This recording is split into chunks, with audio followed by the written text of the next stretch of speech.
Buckle up for a new episode of Bumpaholics, the one and only podcast made to teach on all stages of the arrival of a baby, before, during, and after.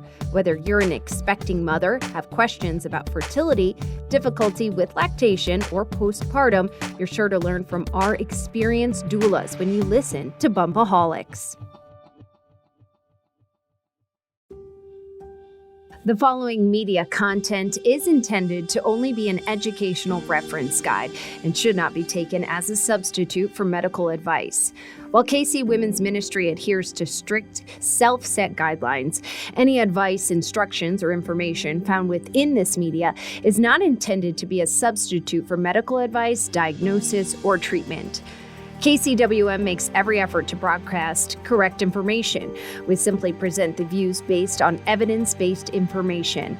We welcome any comments, suggestions, or correction of errors. We are not sponsored by drug or device companies. By listening or viewing this podcast, you agree not to use this podcast as medical advice to treat any medical condition in either yourself or others, including but not limited to patients that you are treating. Consult your own physician for any medical issues that you may be having. This entire disclaimer also applies to any guests or contributors to the podcast. Under no circumstances shall KC Women's Ministry, any guests or contributors to the podcast, or any employees, associates, or affiliates of KC Women's Ministry be responsible for damages arising from the use of the podcast. Viewer discretion is advised. Hi, everyone. My name is Kristen Mason, and I am the Programs Director with KC Women's Ministry. I am so excited to be joined today by the Kick Count app ambassador, Erica Bailey. Thank you so much for joining me today, Erica. Thank you for having me. I'm so excited to speak with you. We're so excited to have you on. So I'm really excited to learn about this app. Erica reached out to the ministry and sent us an email letting us know about the importance of counting kicks when you are pregnant. And she goes around educating people in the KC area about why this is important and this amazing tool that can help you keep track of kicking in your pregnancy. And today she's going to talk to us about why it's important to her and how it has affected her life as a mother. So do you want to tell us your story? Sure.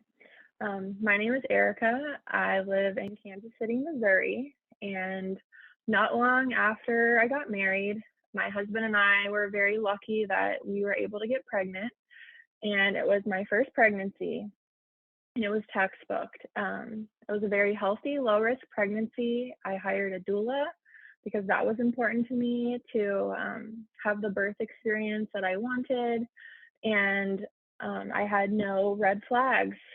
And my baby, my son, he was very active. So I remember asking about if it was important for me to pay attention to my baby's movements because he was active all the time. And I was told not to worry about it if it caused anxiety, and that was that. Well, towards the end of my pregnancy, I noticed that my son's movements had changed and that they were getting slower. So I went on Google and social media and tried to reassure myself because I saw, people say that babies run out of room in the third trimester and babies slow down before they go into labor. So I quieted those mother's intuition bells that were firing and just reassured myself that everything was fine, because up until that point, everything was fine.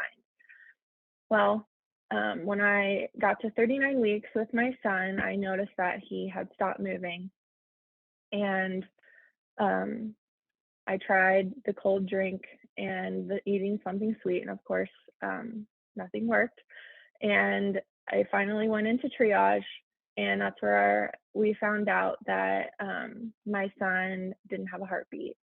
And from there, our lives, it felt like, imagine sitting in a trap door opens up beneath you, and then you fall through into this alternate universe where you're not going to get to bring your baby home alive. So we were just shocked. Like, shocked is not a strong enough word. We didn't know that stillbirth was a thing. I thought that stillbirth happened in other countries, not in the United States, and certainly not to someone who had no risk factor. So we were just, I can't even think of a word worse than shocked right now, but it was just beyond. So, and of course, I wasn't monitoring his movements with anything.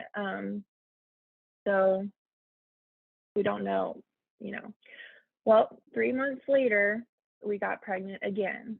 And during this time, of course, I was researching everything stillbirth related. And that's how I found Count the Kicks. And Count the Kicks is a stillbirth prevention campaign.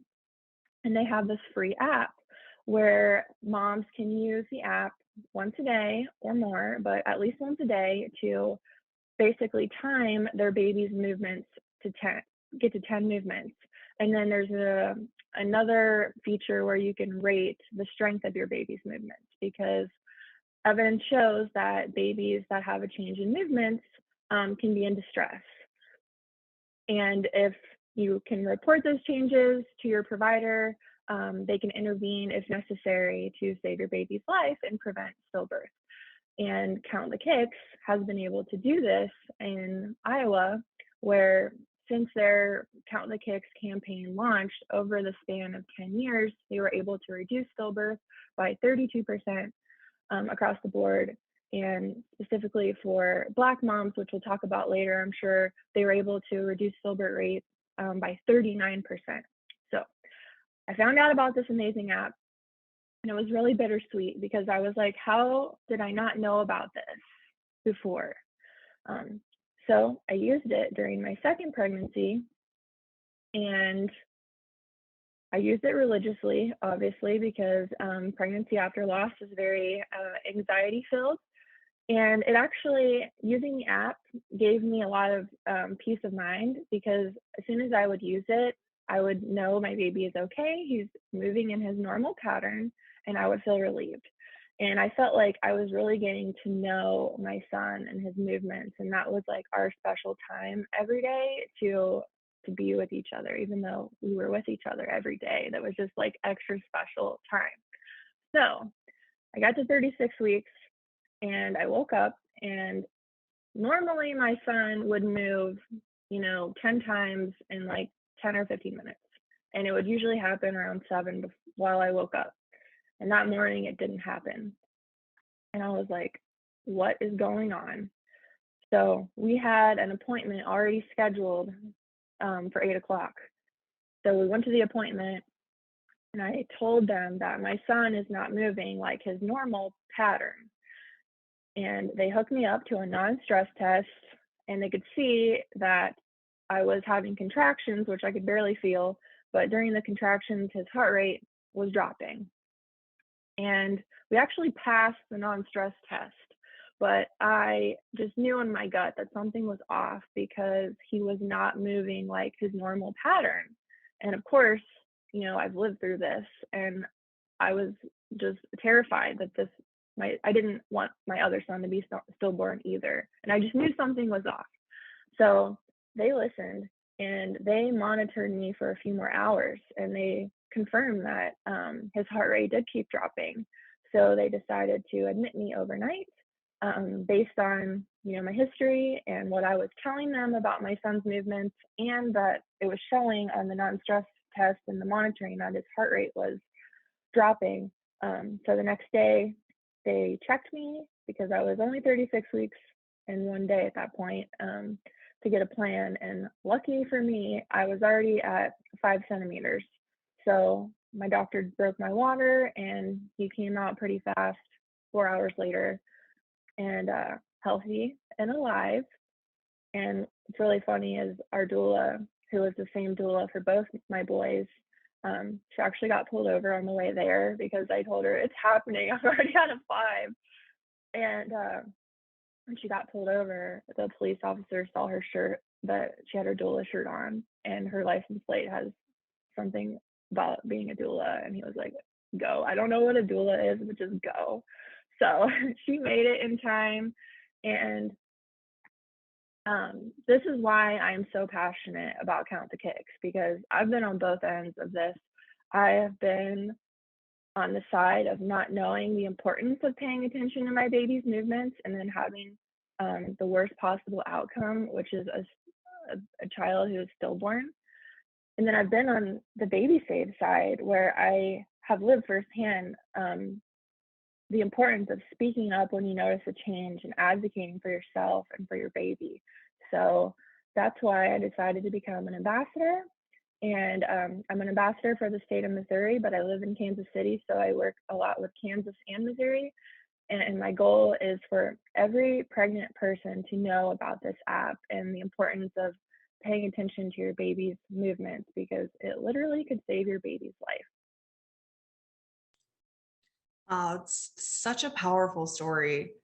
When you were setting up to listen to your baby's movements, did you have like a little bit of a ritual? Was it kind of, this is how I start my day? How did that look for you? Yes, so we encourage moms and pregnant people to pick a time each day where you know your baby is the most active. So for a lot of moms, this is in the evening. Me being pregnant after loss, I actually did it 3 times a day. So I did it once in the morning, once in the afternoon, and once before bed. And I'll be honest, some days I did it more just to give myself peace of mind, but pick the same time each day. That way you're comparing apples to apples. But there's a feature in the app where you can set an alarm, like if you're a busy person or you're chasing around your other children, it can remind you, hey, let's count kicks. So I would sit somewhere quiet and usually in my office and just sit with my hand on my belly and use the app. And it was really great bonding and our special time to be intentional and to get to know each other, and more so me getting to know him. That's really sweet. Did you have like a try to eat the same type of thing or drink the same type of thing? Does that really matter? That actually does not matter, and evidence shows that you will get the most accurate read on your baby if you don't use food or drink to try to stimulate movement. I'm sure we've all heard the myth that if you're not feeling your baby, to drink a cold drink and eat something sweet and lay on your side to try to stimulate movement. And we actually advise against that, because if you feel like something's off, your mother's intuition is powerful. So one, if you feel like something's off, please go in and get checked. And if you're doing your regular day-to-day kick counts, you don't need to eat anything special or try to stimulate movement in any certain way with what you're eating. Just go about your normal day and just the most important thing is try to stick to the same time of day, because our babies do develop patterns. And now, like having a live child, it's very evident, like he has his patterns outside of the womb too. So it makes complete sense that they would also have patterns in utero. That's so cool. That isn't something that I had really thought about on that level, which is interesting since I am a full spectrum doula. So I work with people who are trying to get pregnant all the way through, have had their babies, and I'm working with them postpartum. And I have 2 of my own. So it's really interesting to think of babies having a pattern that they get into, because we're such habitual creatures. That includes in utero. Yeah, that's awesome. Okay, so do you have anything else that you want to add? Any thing that I didn't ask you that you want to kind of talk about a little bit? Sure. The app is available in 12 languages right now, and it's free. This is a free app available to anyone with a Apple or Android device. You can even use it on your smartphone. You can download it in the App Store, and it's called Count the Kicks. and it's yellow and red graphics, kind of looks like Dr. Seuss a little bit. So it's available in 12 languages, and there's actually 3 more languages coming out soon.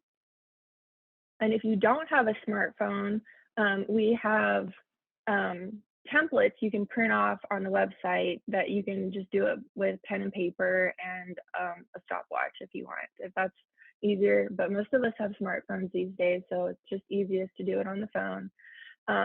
And I would tell everyone, regardless of risk, whether you think you're high risk or low risk, this is something important that we should all do, because you know, there's myths out there that, you know, I'll just use my Doppler if I'm concerned to check my baby's heart rate.